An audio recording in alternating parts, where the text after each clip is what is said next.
Hey everyone, welcome back. It's been a while, so let's just get right into it.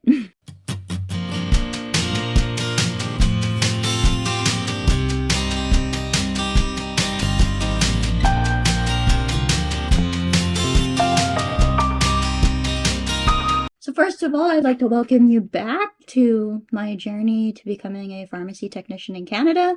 This is the start of year 2 content. So if you haven't watched year 1 with some of the sporadic stuff that I shared, gets a little difficult around major exams and all of that. I wanted to do my preparation vlog for you today. So it is Wednesday, August 27th, 2025. And this is where I'm going to be showing you what I'm going to be using for second year, some of the changes that I'm making this year. Some of them required, some of them might be overkill, just based upon my experience being online last year for as long as I was, and then this year, very similar, but there's going to be a couple months in person. I'm hoping to vlog at least some of that. I didn't vlog the in-person stuff that I had in May last year because I was just trying to get to know everybody and actually spend time with the people that I had spent so many hours with online. I feel like vlogging is just not as natural to me. Like, I don't like vlogging in public where people don't know what I'm doing really and who I am, let alone people who know me and like, oh, you're talking about this on social media? How are you doing that while keeping privacy kind of thing? So that's what I want to do today. There's a few things that I have on the list. The first thing is I bought a scanner. It's not set up yet, and that's one of the things I actually want to do on this vlog is to set up this scanner. Now, I really probably don't need to have this. I'm doing this for convenience mainly. My printer is a printer and scanner and faxer and all of that all in one. I mean, if you have a fax line. We only use that in like healthcare still, so like nobody uses the fax line, but it does have a fax capability if you wanted it. I have been using the scanner. It worked okay. However, work has spoiled me. So I want to be able to scan multiple pages at once in a decent amount of time and get used to having to scan multiple pages at once because it's something that a lot of pharmacies actually do with filing their hard copies. The hard copy of a prescription is like the paper copy label that tells you the number, it gives all the patient information, then it shows what drug was dispensed, how many, yada yada yada. It's like the square piece of the one part. In a lot of pharmacies, they print like normal and then they scan those in so that they can retain the personal health information for as long as they need to as required by law, and it saves up on physical space. The scanner that I bought is not quite as fancy as the ones we have at work. It's a lower end, but it'll do the job that I needed to do, which a lot of the times what I do with exams is I print off the exam and do the exam, and then I have to scan it back to send it in. There was one exam last year. I probably won't have a similar one this year. I think the max will probably be 4 or 5 pages usually with math. But even still, 9, 10, 11 pages, it gets to be very tedious to sit there and literally go like this, where you're like, you literally have to open this up like this, place the page in so that it lines up perfectly with the corner back there, and then hit the scan button and do that every single time that you're scanning pages. It literally drives me insane. So my goal is to get this scanner set up. I haven't decided where I'm going to be able to put this yet. And the other thing that I want to talk about, because I haven't really talked about school at all yet, like not even, I've barely been on social media in the last few months, and it's because I just wasn't feeling it. And to be honest with you, I don't know, like, once I'm fully registered, if I'll be doing much videos at all anymore, because Like, I'm hoping IIH and never becomes another topic again, and migraines. Um, I may end up showing if I do happen to transition to a medication that's on our provincial formulary. I'm not going to get into that right now, but I have been thinking about transitioning to that just for cost reasons. But I have to time that so that if I do decide to do that, I'm not doing it at a critical point in my education or the process for registering so that I'm not like sick at the time. I'm if I happen to really badly feel it when I'm transitioning therapy. So the other thing I did differently this year is I'm literally trying to digitize as much of this as possible while being able to continue the things that I need to be able to do to study, which for me involves writing. So that's where I decided, okay, I'm going to get an iPad. I know it's kind of a little bit crazy for only 1 year. Like when I did this in second year for university, I had still 3 more years, so it made a little bit more sense. It's technically almost 2 years because I still feel like it's gonna take me it's gonna be at least another full year, maybe even a little bit longer before I'm finished all of the exams that I have to write when I'm done.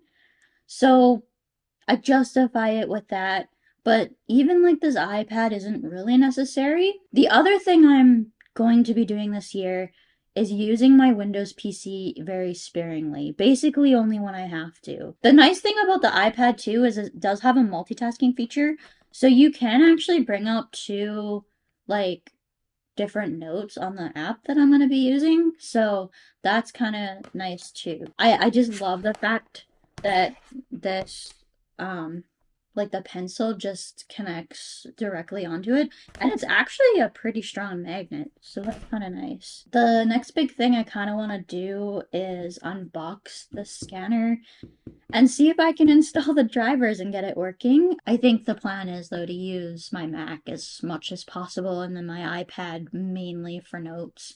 The only thing is, when you digitize stuff and don't have a physical copy of it, you risk, like, your device crashing and then losing everything. I don't know if I'll end up keeping a hard copy of everything. Probably not, because it'll be way too much ink. I'm also trying to save on ink because it's stupid ridiculous. And like if the good thing is that like I don't have a computer class this year that I'm aware of. I think the institutional pharmacy practical class, which I'm going to go over classes a little bit later when I'm kind of done playing and all of that, because it's part of my what I have to do today. I'm not sure if that one actually will involve me having to use the printer a lot or not, but the amount of ink that I went through last year was a little ridiculous. I do kind of regret actually not having an iPad last year, and I debated it, but because I was already having to spend money on my Windows laptop, which this is about a mid version of a Windows laptop. I think it was around $1,200 to $1,400 last year. It's lasted at least better than my last Windows laptop that I had. My next step is setting up the scanner.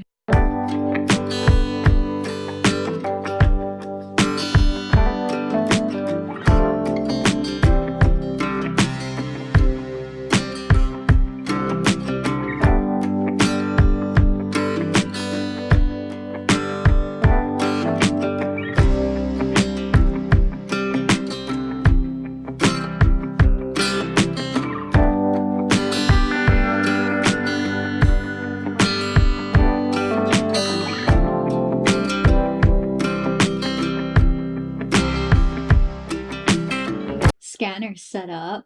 I was just testing it out. I don't think I'm gonna be able to scan my notes though with it. This thing is very sensitive. This thing that I just scanned was 11 pages. It took me 30 seconds and I could like save it as a PDF now and it would be done. Here's what the scanner looks like set up. So that's brilliant, actually. Took me a second to figure out how to get the tape off. And I actually dealt with my first paper jam too. So that's fantastic. But that's gonna work a lot nicer, I think. The only thing is that when I'm writing an exam, there's not a lot of room right here. So I'm gonna have to like spread out a little bit this way, I think. It makes it into one PDF even on a single print. So that's fantastic. That's one of the things I wanted to figure out, whether it would make it so that I could print on a single page and it would still scan it as one PDF. That's what I wanted to know because that's how I generally use my printer too. Like I don't know if there's a way for me to actually double side this printer without actually sitting beside it and babysitting it because it's just a cheap printer. So this is fantastic. The only thing that was weird, so for most scanners, what you do is you like take your piece of paper, right? You put it upside down and you put it like the first page down to the bottom. This one, the scanner must be on the top of it because when I put in this the document, I can show the first page here. Um, so normally you would like this. I use my full name on whatever. So here's like your page, right? And so for most scanners at work, you go back in this way, but then again, it's scanning both sides. So maybe it's not really that important. But for this scanner, I had to put it so that this side with the print still upside down, but this side was actually like this direction going this way into the scanner. Like, so I actually had to put it so it was like that in the scanner. I don't know if you guys can, hopefully you guys can see that. And I was like, why is it saying it's blank? I'm like, I'm pretty sure I'm putting this in the right direction. I wasn't putting it in the right direction. The only bad thing is that the scanner does have to be like plugged in order to work. Like it's not like my printer where it's a wireless thing, but that's because I'm actually going to keep this guide too just in case I need it. I can't use it wirelessly unfortunately because then I could just like have it, but I don't want it to be too far away or it's going to be inconvenient too. So we'll see where I might end up putting it in a different position. I was really hoping it would actually be a little bit more compact, but yeah, I don't really want to move it either now. So we'll see. We'll see how it goes. We'll see if it drives me nuts. We'll see if it's too cluttered. What I may end up doing is having to just move my position a little bit, which is fine. Like even for exams and stuff. And then just having like this kind of be the corner and then me kind of being a little bit more this direction. Might have to be the what I do to get it to work with the space I'm in. So that's fine. Like when I'm actually writing an exam, usually I have it so that I'm not really using this thing with my like I've got it over here, right? But now we're gonna move on to the next little thing here.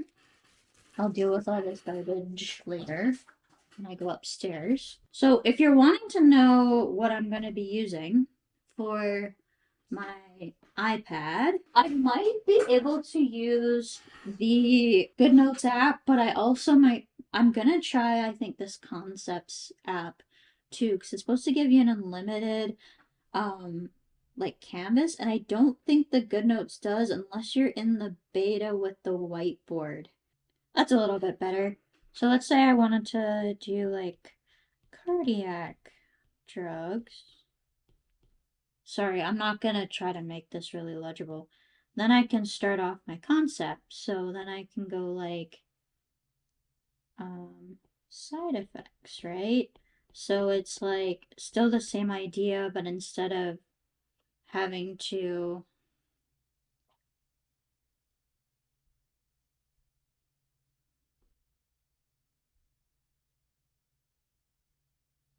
it's wanting me to.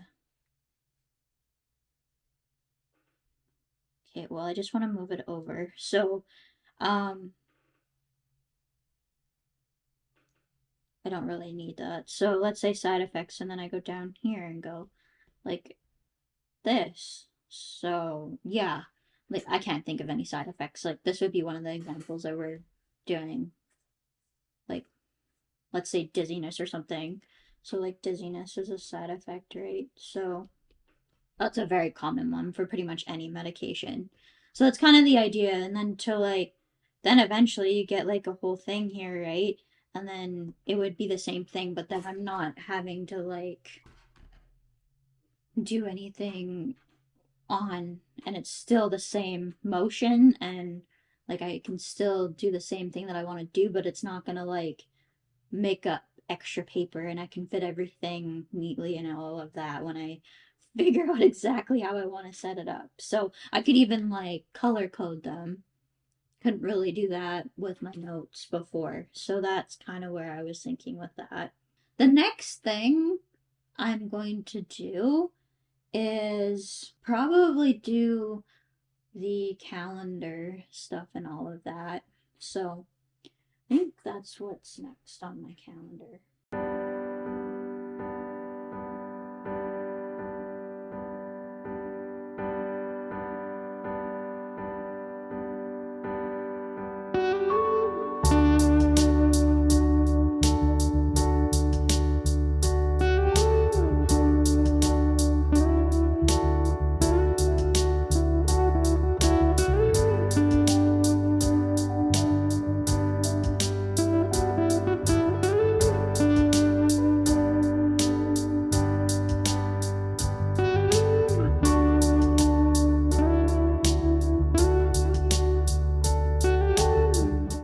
All right, everyone. So I've gotten in all the dates I can so far.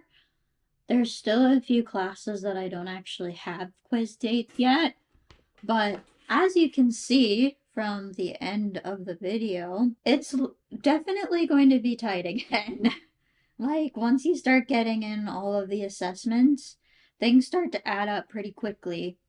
And my must pass this year is, well, for both, I believe I have a math exam in both semesters because I think, and then they combine it with the labs to make it so that there's a must pass for that too, and but they combine it into one, and you have to get 100% on those, so it's very intense.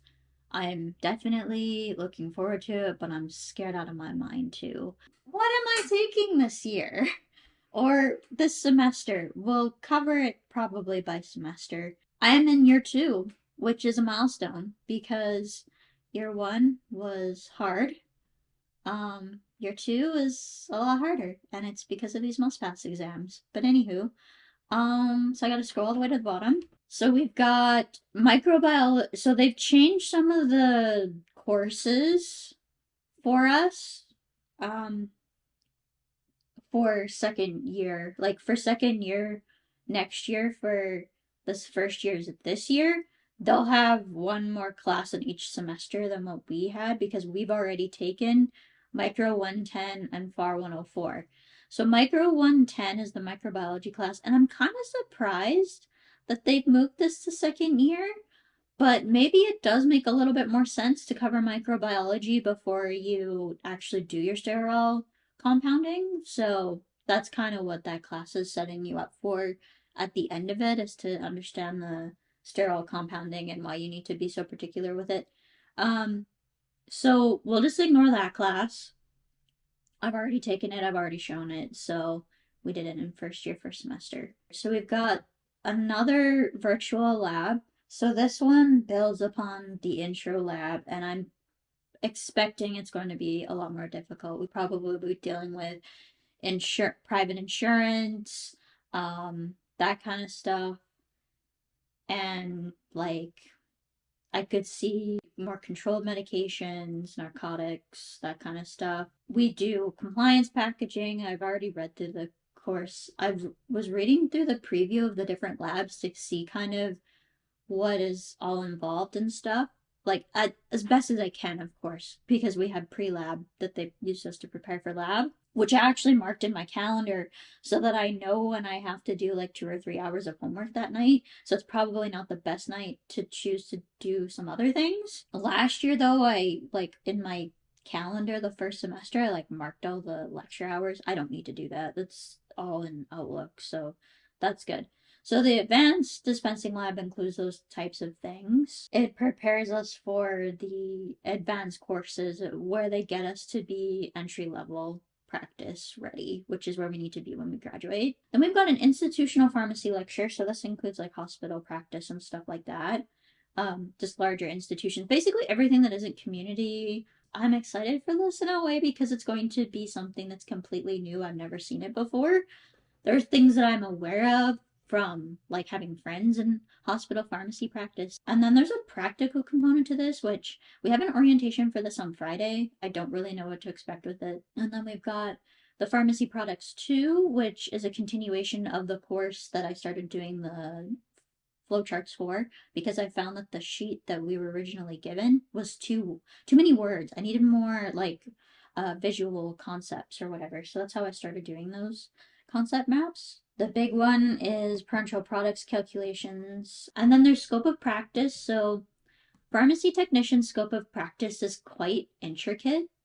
And so it makes sense you would have a whole course on it. That's that. And then again, the sociology course, which is completely asynchronous. I'm not gonna go over semester like winter semester. I'll cover that when I'm about to go back for semester 2, as long as I pass everything. Oh, I say that all the time, and people are like, you need to have more confidence in yourself. And I'm just like, well, nothing is guaranteed when you need to get a certain mark on a final exam. So just putting that out there, people. Anyways, that's the classes and information and setup for year 2. Hope you guys have enjoyed this, like I said. So maybe what I might do when I start the vlog is just show you the full setup. It's not going to be much different than it is right now. Thanks for joining me, everyone. Sorry this video is so long, but I wanted to show all of the prep that I was doing this morning. All right, thanks for watching, everyone. See you hopefully next week.